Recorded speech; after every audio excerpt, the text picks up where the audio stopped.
आज आपण पाहणार आहोत सोन्याची अंडी देणारी कोंबडी।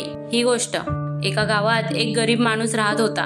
त्या माणसाकडे खाण्यासाठी घरामध्ये काहीच नव्हते, म्हणून तो एका शेतकऱ्याकडून पोट भरण्यासाठी गहू विकत घेतो।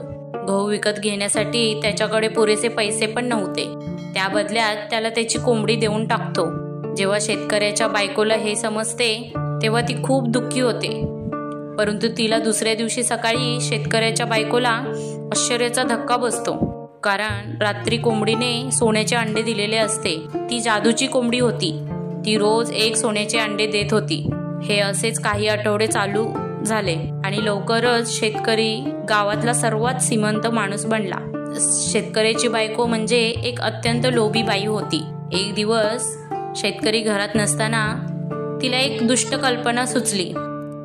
तिला वाटले एक चाकू घेऊन कोंबडीचं पोट कापायचे, म्हणजे सगळी अंडे आपल्याला एकदम भेटतील, अशी तिची कल्पना। परंतु ती सर्वात मोठी चूक होती तिची। तिला एकही अंडे नाही भेटले। त्यानंतर कधीच सोन्याची अंडी तिला मिळणार नव्हती। तर मुलांनो, तात्पर्य हेच की अति तिथे नेहमी माती असते। तर अशाच नवीन नवीन छान छान गोष्टी पाहण्यासाठी चॅनेलला शेअर, सबस्क्राईब आणि लाईक नक्की करा।